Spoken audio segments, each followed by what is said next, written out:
I used to feel like my day to day was an endless cycle of going to work, going to the gym, coming home, scarfing down a dinner, and then binging Netflix all night. And then on weekends, I would just fill my entire weekend with social plans or going out drinking with friends, assuring that I didn't have any free time because I quite honestly didn't really know how to spend it besides watching Netflix or working out. I feel like I didn't have any real passions or hobbies to fill my time, things that really excited me. If you feel stuck in this cycle, this video is for you. So I often hear people say, I don't really have any hobbies, or I don't really know what I'm passionate about. And the only way they know how to spend their free time is hanging with friends, watching Netflix, scrolling on social media. The truth is, this is what the average person's day-to-day looks like. Stuck in this hamster wheel, feeling unfulfilled by going through the motions of going to work, going to the gym, and then numbing themselves when they're not doing those things. So many of us are lacking that actual excitement and passion and hobbies that make our life so much more fulfilling and exciting and enjoyable. Telling ourselves we're too busy, or maybe we have no idea what we're even passionate or excited about. And this used to be me. For the longest time, I feel like I didn't have anything that I was really passionate about, or had unique activities or qualities or passions that made me special. I feel like I was always just working or exercising or watching TV or hanging with friends. And it made me feel like I lacked an identity of my own a lot of the time. Like when people ask me what I like to do in my free time, I'd be like, does watching Netflix count as a hobby? Or I don't know, like going to get food and drinks with friends, working out maybe? And it made me feel boring. But more importantly, I felt bored with my life. The routine that I felt myself stuck in felt mundane and unexciting and unfulfilling. But I no longer feel this way. I now have passions and hobbies and joys in my life that light me up beyond my 9 to 5, beyond going to the gym, beyond spending time with friends. Ones that honestly don't even make me want to watch Netflix at night because I'm more excited and lit up about the fact that I get to work on my hobbies and passions. Ones that no longer make me dread free time, wondering how I'm going to spend my time, not knowing what to do with myself,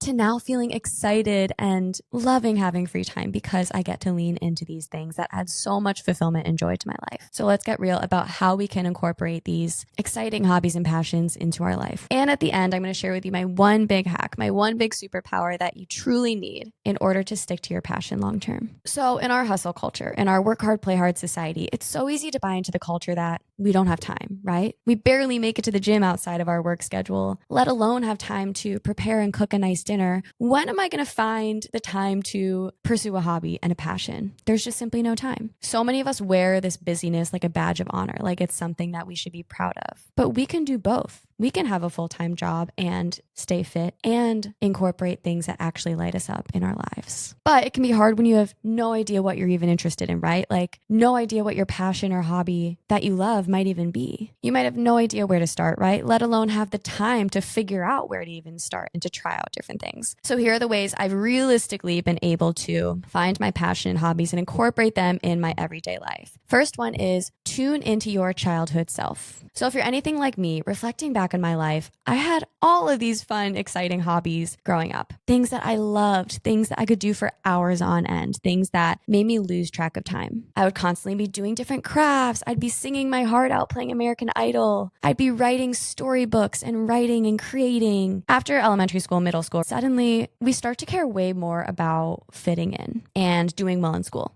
and being successful and being productive. We morph into a friend group, and then we start to abandon these unique passions and hobbies of ours, things that made us unique and things that we truly resonated with, we leave behind because we care more about how others perceive us, and we just want to fit in and be cool and liked. God forbid that anything made us different or stand out. So now, years later into adulthood, it's almost like we have to relearn who we are, because for years we've let go of those activities and passions that did once used to light us up. Now we've been living in autopilot between going to work or going to school and our social lives and trying to do it all, that we've been too busy for these passions and hobbies. So we feel lost and bored in this hamster wheel because we no longer have these things in life that we're sprinkling in to actually bring us into flow state and to add so much excitement and joy to our lives. So we need to get to know our true selves again. We need to tune back into that childhood self and get to know who we are at our core. The child version of ourselves knew exactly who they were, but because society kind of morphed us and brainwashed us a along the way throughout the years, we might have lost touch of that child, of that true authentic version of you. Coming back to things that I loved as a child, I loved to write. So I started writing in a blog for an entire year. And now I do so much writing to create the podcast every single week. And I love it. It brings me into flow state. It lights me up. I love writing, whether it be writing in a journal, whether it be writing out episodes, whether it be writing a blog post. It just feels very natural to me and adds so much joy and fulfillment and color to my life. Or singing. I used to want to be a professional singer. I loved it. Now, in my 20s, I'm like, okay, realistically, I'm not going to be a professional singer, but I still love to sing. I was in choirs growing up, and it was always just something that really resonated with me. So this past year, I joined an adult choir, and it was so much fun. It was so freeing to be able to just go and not necessarily be doing something productive, but to just sing and have fun in this choir with other people. And it also brought me in flow state and just lit me up. Okay, the second way to find a passion or hobby that lights you up. Try new things. It might not be that first thing that you try that's going to be the thing that you really love. And that's okay. Our life is all trial and error. And so if the answer isn't obvious to you, if you're thinking back to your childhood self and you can't really think of things, just try something. Try something, see how it goes. Maybe you see something in the universe that jumps out to you, like an advertisement for a dance class, and you're like, oh, that could be really fun.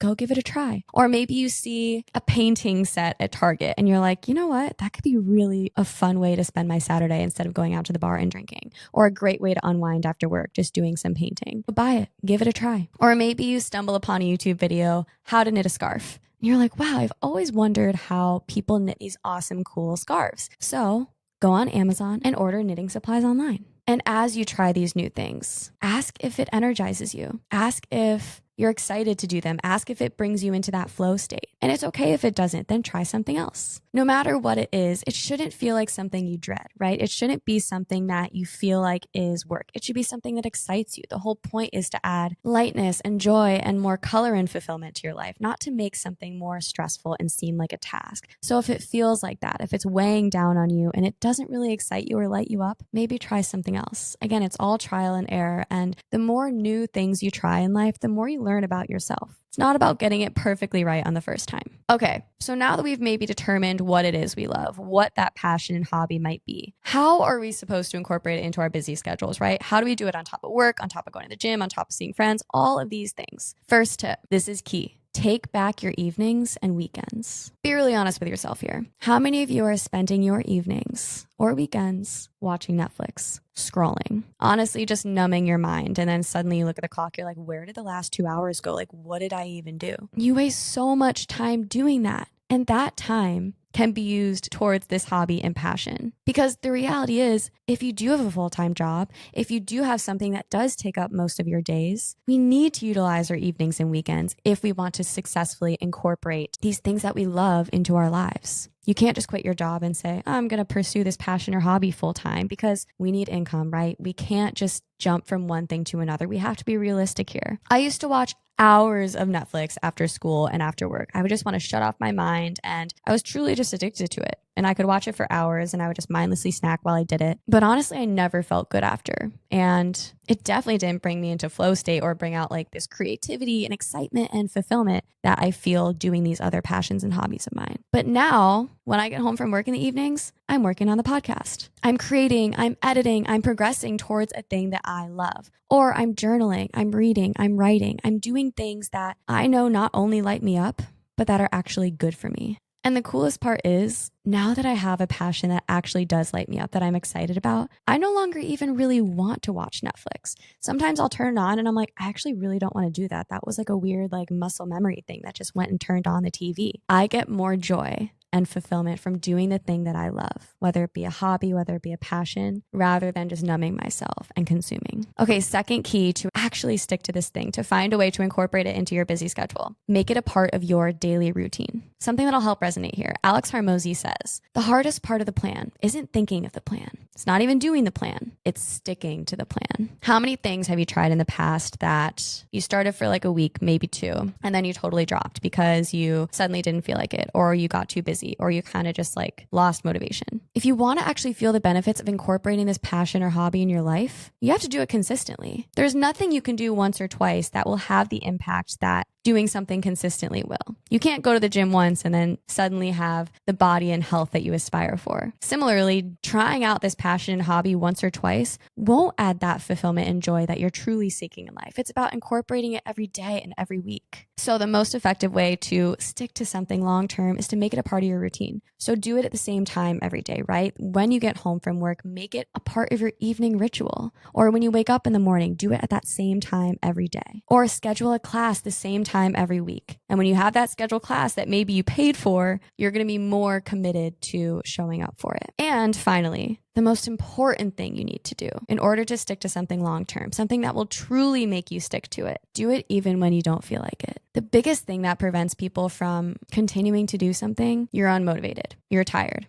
you're not in the mood, like maybe tomorrow. Doing something even when I don't feel like it has become such a superpower in my life. And it's allowed me to have all the success and accomplishments that I have. It's allowed me to stick to these things every single day, even when I'm not in the mood, even when I'm feeling a little bit tired, because I know that my why and my passion is bigger than maybe that mood of not feeling like it, or maybe that temporary tiredness. And yes, a lot of you are probably thinking, but I need my evenings and weekends to unwind and rest. So I'm not going to feel like it a lot of the time. And I totally feel you there. Quite honestly, I don't often feel like it. I'm kind of like, do I really have to edit right now? Or do I really have to write tomorrow's episode? Or do I really need to record right now? Part of me totally could just push that all aside and turn on Netflix and shut my brain off. But then I think of my future self, that future version of me that's going to be so glad that I did it anyways. That future version of me that's going to feel energized and excited after being in flow state, after actually doing the thing. I don't often feel like waking up at 6 a.m. to go teach yoga, but I do it because I know that my why is bigger, and I know that I always leave there feeling good. But if I choose to sleep in or choose to watch Netflix at night instead of doing the thing that I love, my future self is probably going to feel a little bit regretful and feel like I wasted that time and just feel like I procrastinated and didn't show up for myself and keep that promise to myself. And the reality is just starting is the hardest part. Once you start and you're 3 to 5 minutes in, you start to enter that flow state, you're not going to even want to turn on Netflix. You're going to want to keep going if this thing is something you truly do love and enjoy that lights you up. And the future you will be so thankful you did. So final tip, do it even when you don't feel like it. And before you know it, you're going to incorporate these things that you truly love into your life and find that hobby and passion that adds so much joy and color to your life. And now you're going to have something to say instead of just going to work and going to the gym and spending time with friends that you know that you truly love to do. If you enjoyed this episode, don't forget to press follow or subscribe, and I'll see you all again soon on your journeys to feeling fulfilled.